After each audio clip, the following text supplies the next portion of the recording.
এই যে সাইবা রান্না করে আইনা শাবাবরে আর সাবিহারে রেডি করে দিল। দেখছেন কত সুন্দর করে দিছে। ঘরের ভিতরে যদি এরকম বড় বোন থাকে তাহলে তো ভালোই। কত সুন্দর যত্ন করে খাবারটা দিছে দেখছেন নি।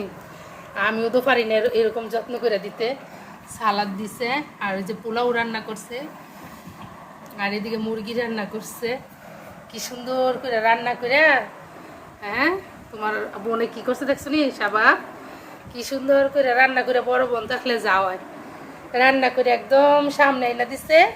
আর সাবিহারও দিয়া দিছে। এই যে সাবিহা খাইতেছে। সাবিহা কেমন হয়েছে? মজা হয়েছে মাশাআল্লাহ। শাবাব রাত্রে তো পোলাও আর মুরগি খাইছো। এখন তো সকাল বাজতেছে কয়টা? 6টা বাজতেছে। মনে করেন যে 6টার সময় উঠটা বারান্দাড়ির অবস্থা শাবাব জানো না। যে ময়লা হইয়া রয়েছে উপর তো কাটা জানি ময়লা ফেলাইছে। ময়লা দিয়া দুন্ডা বারান্দা একবার ভইরা লইছে। কি কইতাম এদিক দিয়ে খালি উঠবে তো ময়লা ফালাই দিতে। পরে সকাল 6টার সময় রাত্রে মেয়ের দিয়ে সাইবা করছিল। দেখছেন কি সুন্দর পোলাওটা করছে। গাজর দিছে একদম ইয়া করে। এরপর মুরগির মাংস রান্না করছে। এত মজা হয়েছে, সবাই খাইছি। কালকে অনেকগুলা কাপড় দিছিলাম, আমার হাত পা অনেক ব্যথা করছে। মনে হয় যে 2-3 বালতি কাপড় দিছি কালকে। পুরা ঘরের কাপড়ই ধোয়া হয়ে গেছে। 3 বিছনার চাদর বালিশের কভার যা আছে সব ধুইছি। আবার শাবাবের এই যে স্কুলের ড্রেস দেখেন কালকে স্কুল থেকে আসার পরে সাথে সাথে ধুয়ে দিছি। রাত্রে শুকায় একদম চকচকা হয়ে গেছে। আমার ছেলে যদি এরকম চকচকা ড্রেস পরে যায় আমার মনে একদম শান্তি লাগে।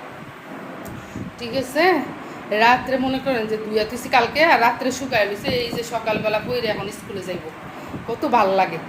আর মনে করে যে এই কাপড়গুলো ধুইতে গিয়ে রাত্রে আর রানতে মন চাইছে না। পরে সাইবার কিছু সাইবার তুমি পারবা আনতে। পরে আমি কি সহজ রান্না পোলাও আর মুরগির মাংস। পরে মনে করেন যে রাত্রে সহজ রান্না হয়েছে, পোলাও আর মুরগির মাংস রান্না করছে। করার পরে আমি সাথে সাথে মনে করেন যে খাবার দিয়ে দিছি, রাত্রে খাইছে।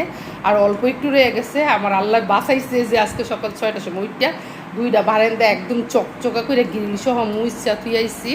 আর রাত্রের কালকে আবার কি করছি, সাইবার গায়ের যে সাদা একদম চকচকে সাদা রঙের কাপড় দিয়ে একটা কাঁথা সেলাই করছিলাম, ওইটা গায়ে দিলে মাঝে মাঝে দেখি যে কেমন জানি ধুলো ওই কেমন জানি হয়ে আছে কালারটা।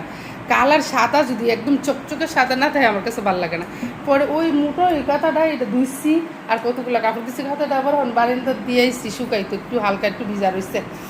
আর এই যে শাবাবরে খাবার দিয়ে দিচ্ছি। শাবাবে পোলাও মুরগির মাংস খাইতেছে। এই দিক দিয়ে একটু পোলাও রাখছি, এটা দিয়ে দিব শাবাবরে দিয়ে দিই। শাবাব মুরগির মাংস দিয়ে মুরগির মাংস দিয়ে একটু পোলাও দিয়ে দিই, কারণ শাবাব অনেক দেরি হয় আইতে 5:30টার মতো বাজ্যা জায়গা। শাবাব না 5:30টার মতো বাজ্যা জায়গা, এই কারণে শাবাব একটু খাইয়ে যেতেছে আর একটু দিয়ে দিতেছি। এই শেষ। আর সাবিয়ার জন্য একটু ফ্রিজে রাখছি। সাবিয়া ঘুমাইতেছে, সাবিয়ার আব্বুর সাথে ঘুম থেকে উঠলে পরে আমি সাবিয়ারা খাইতে দিব। আর শাবাব যাই লেগে শাবাবের আব্বুর জন্য রাইস কুকারে ভাত বসাই দিব। এই দিক দিয়ে রান্নাঘরের অবস্থা দেখাই একটু। এই যে দেখেন রান্নাঘরের, কালকে কইলাম না যে শরীর খারাপ দিকে ইয়ে করে, এটা মেয়ে রান্না করছে। আর রাত্রে খাইয়ে এমনি রেখে দিচ্ছে সব, রাইস কুকার মেস কুকার সব।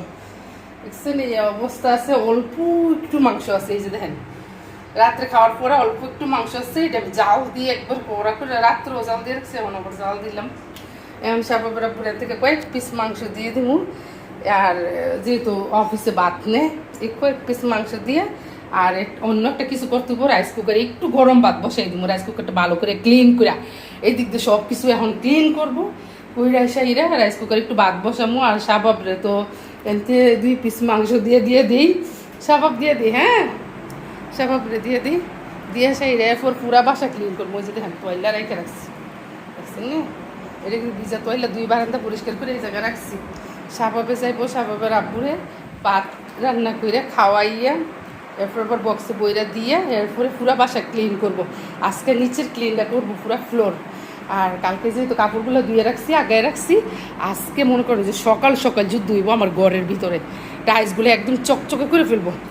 ঠিক আছে আপু ভাইয়েরা, এই হচ্ছে আমার কাজকর্ম। যদি আপনাদের কাছে কারোর কাছে খারাপ লাগে তাহলে আমার ভিডিও দেখেন না, ঠিক আছে? কিন্তু উল্টাপাল্টা কমেন্ট করেন না। আমার মেজাজ খুবই খারাপ আর খুবই গরম, ঠিক আছে? আমার একটু রাগ বেশি। আমি কিন্তু যে কোনো সময় মনে করেন যে কমেন্টের উত্তর যাতা দিয়ে দিব। যাতা উত্তর শোনার লেগে কমেন্ট কইরেন না, এরকম খারাপ খারাপ কমেন্ট কইরেন না, ঠিক আছে? 2-1 জন খুবই খারাপ খারাপ কমেন্ট করেন, আপনারা আমি বলি না যে আমার ভিডিও দেখেন, ঠিক আছে? যার কাছে খারাপ লাগে এরা দেখেন না। আর যে আপু ভাইয়ের কাছে ভাল লাগে তারা দেখেন, ঠিক আছে? এই জন্য তাড়াহুড়া করতেছি এদিক দিয়ে। ব্যাগটা ঠিক মতো লো না, ব্যাগটা তো সিরাজে ভোগে অবস্থা করলে, টানা ইসরা করলে।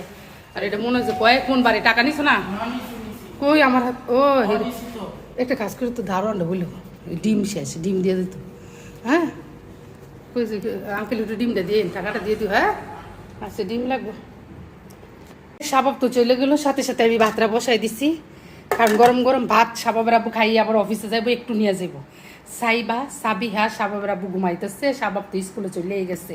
আর এদিক দিয়ে আমি রাইস কুকারটা ক্লিন করছি, আর হাঁড়ি পাতিলগুলো সব কিছু ক্লিন করি। এদিক দিয়ে আমি রান্নাঘরটা দেখেন একদম চকচকা করে ফেলছি এই সুযোগে, আর একটু ডাল আর উস্তাবাজি করে নিচ্ছি, কইরা একদম রান্নাঘরটা ক্লিন করে নিচ্ছি। এই যে দেন আমার হাঁড়ি পাতিল, আর এই যে আমার বাটি বুটি ওইটাতে রাখি।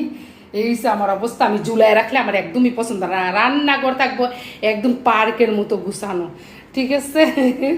রান্না করে ঝুলানো জ্বালানো এই সে আমার একদমই পছন্দ না। এই কারণে দেখেন তারপর এরা তাড়াহুড়ো করে তো করছি, দেখেন তো খারাপ হয়েছে। এদিক দেখেন প্লেট বাটি সব ধুয়ে রাখছি, হাঁড়ি পাতিল ধুয়ে রাখছি। এদিক দিয়ে মনে করেন যে অবস্থা, রান্নাঘরে একদম চকচকা করে ফেলছি। হালকা একটু কুসুম গরম পানি দিয়ে সার্ফ এক্সেল দিয়ে ডইলা নিচ্ছি। দেন তো চুলা মুলা ডলা শেষ।